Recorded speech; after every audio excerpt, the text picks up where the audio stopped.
मैं हूं आबिद हुसैन शेख। आपका खैर मकदम कर्नाटक एक्सप्रेस में। सबसे पहले नजर आज की हेडलाइंस पर।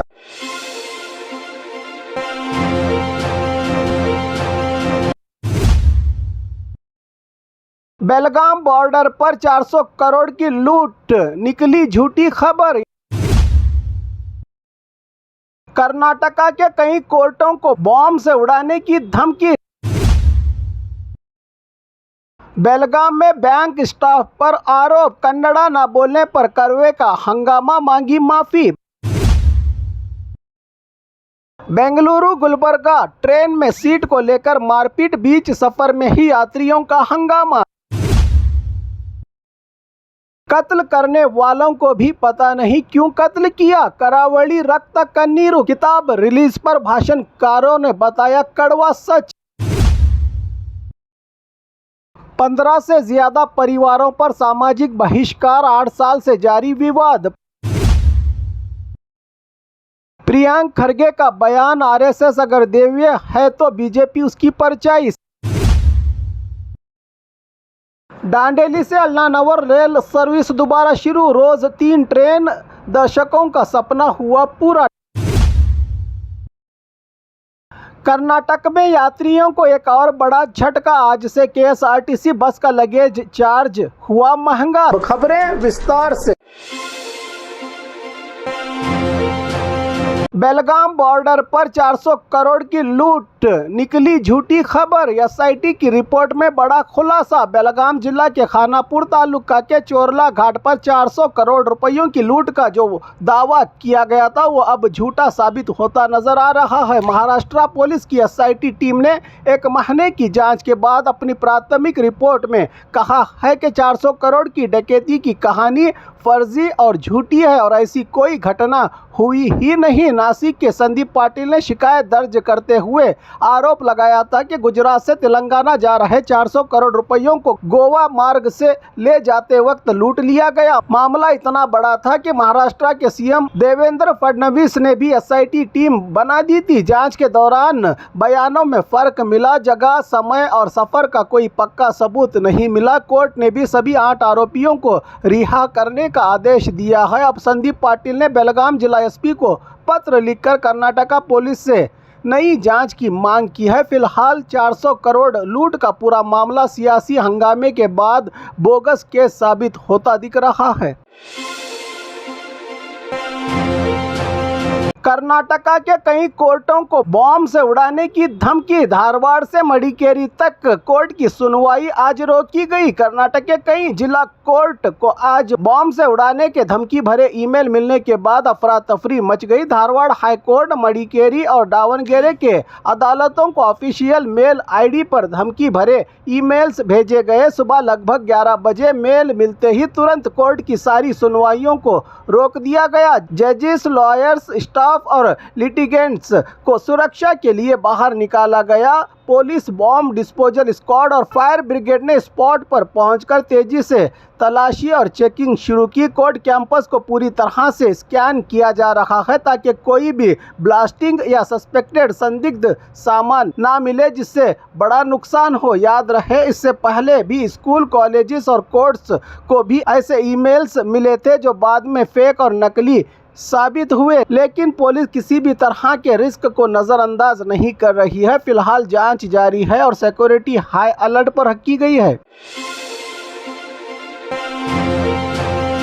बेलगाम में बैंक स्टाफ पर आरोप, कन्नड़ा न बोलने पर करवे का हंगामा, मांगी माफी। बेलगाम में कन्नड़ा भाषा को लेकर फिर से विवाद गर्म हो गया। उद्यम बाग एरिया के बैंक ऑफ बड़ौदा ब्रांच में स्टाफ पर आरोप लगा है कि वो कन्नड़ा में बात करने से इनकार कर रहे थे और सिर्फ हिंदी तेलुगु में ही जवाब दे रहे थे। इसी बात पर कर्नाटका रक्षण वेदिके के कार्यकर्ताओं ने बैंक का घेराव किया और जोरदार नारेबाजी की। उनका कहना था कि कर्नाटक की जमीन पर काम करने वाले कर्मचारियों को कन्नड़ा बोलना जरूरी है। कार्यकर्ताओं ने मैनेजर पर भी सख्त ऐतराज जताया और तुरंत कन्नड़ा सीखने की मांग की। हंगामे के बाद बैंक स्टाफ और मैनेजर ने कन्नड़ा में बात करने का भरोसा दिया और माफी भी मांग ली। करवे ने चेतावनी दी है कि अगर दोबारा ऐसा हुआ तो और तेज तेज आंदोलन किया जाएगा। फिलहाल मामला शांत हो गया है, लेकिन भाषा का मुद्दा फिर से चर्चा में आ गया है।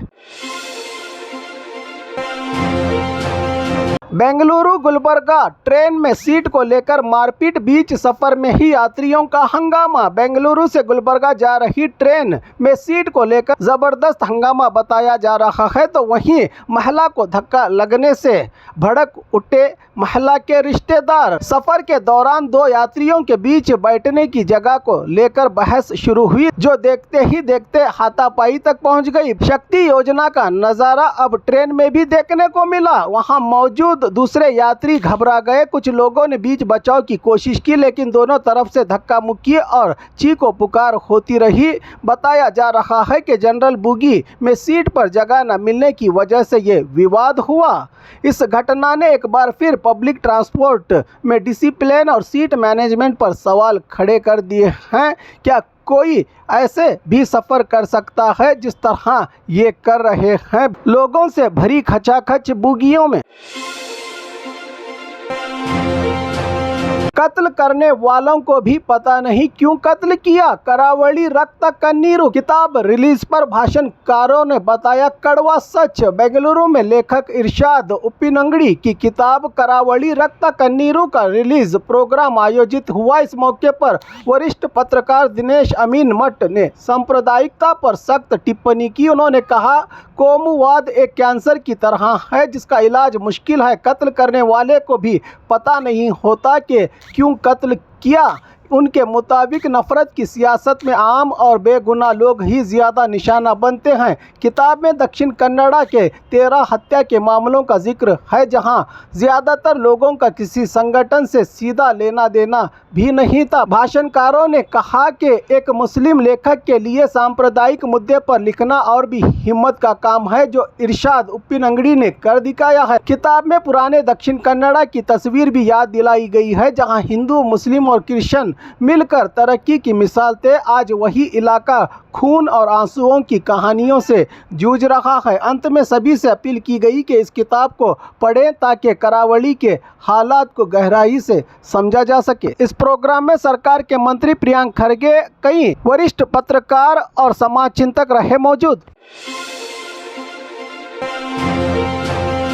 15 से ज्यादा परिवारों पर सामाजिक बहिष्कार, 8 साल से जारी विवाद। पुलिस ने केस दर्ज करने का दिया आदेश। यादगीर जिला के शाहपुर में सवकुल साली समाज के 15 से ज्यादा परिवारों पर सामाजिक बहिष्कार का मामला सामने आया है। आरोप है कि पिछले 8 सालों से इन परिवारों को शादी, व्यापार और सामाजिक कार्यक्रमों से दूर रखा जा रहा है। उन्हें कल्याण मंडप भी नहीं दिया जा रहा है। शादी ब्याह के लिए रिश्तों में भी रुकावट पैदा की जा रही है। बताया जा रहा है कि समाज के कुछ जिम्मेदारों ने गाँव के हिसाब किताब पर सवाल उठाने वाले परिवारों पर यह पाबंदी लगाई गई। पीड़ित परिवारों का कहना है कि बिना किसी कानूनी अधिकार के उन पर दबाव बनाया जा रहा है। इस मामले पर शाहपुर के तहसीलदार ने कहा है कि शिकायत मिल चुकी है और पुलिस को केस दर्ज करने का डायरेक्शन दिया गया है। अब देखना होगा कि प्रशासन इस पुरानी बहिष्कार की परंपरा पर कैसे लगाम लगाता है।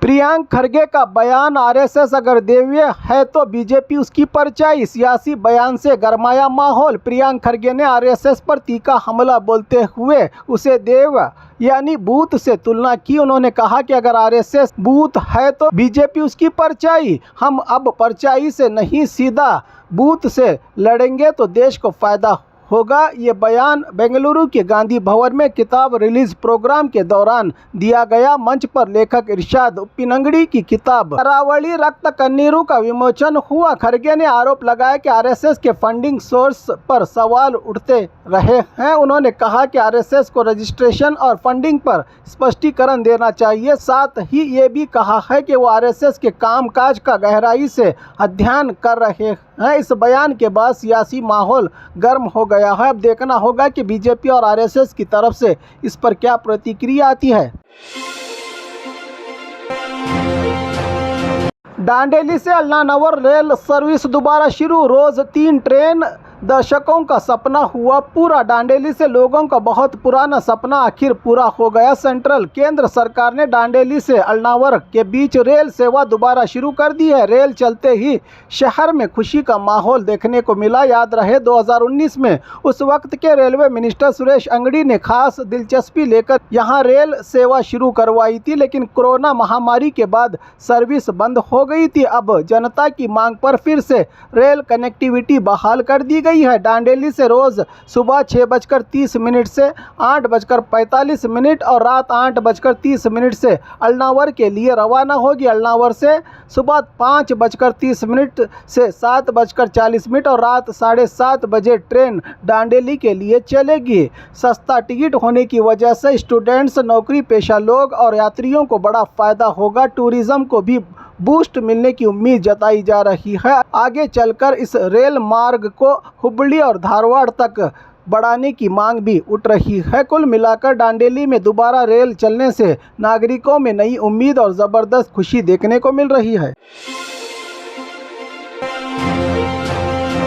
कर्नाटक में यात्रियों को एक और बड़ा झटका। आज से केएसआरटीसी बस का लगेज चार्ज हुआ महंगा, 30 किलो तक फ्री। केएसआरटीसी ने राज्य के यात्रियों को एक और बड़ा झटका दिया है। आज से बस में लगेज चार्ज में वृद्धि लागू हो गई है, यानी 30 किलो तक सामान फ्री ले जाने की इजाज़त होगी, लेकिन 30 किलो से ज़्यादा वजन होने पर सफ़र की दूरी के हिसाब से एक्स्ट्रा चार्ज देना पड़ेगा। यात्रियों को 1 से 5 स्टेज तक अलग रेट, 6 से 12 स्टेज तक 12 रुपयों की बढ़ोतरी, हर एक्स्ट्रा किलो पर 6 रुपये से लेकर 145 रुपये तक चार्ज। आदेश के मुताबिक पिछले 1 साल से लगेज चार्ज में कोई बदलाव नहीं हुआ था। जनवरी 25 को पिछले साल टिकट रेट बढ़ाए गए थे और अब फरवरी 2026 में लगेज फीस में वृद्धि की गई है। नए नियम के मुताबिक घर के सामान और पालतू जानवर ले जाने की भी अनुमति होगी, लेकिन निर्धारित फीस देना होगा कंपलसरी। यात्रियों को सफर से पहले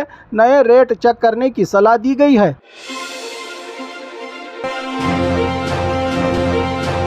और खबरों के लिए देखते रहिए कर्नाटक एक्सप्रेस।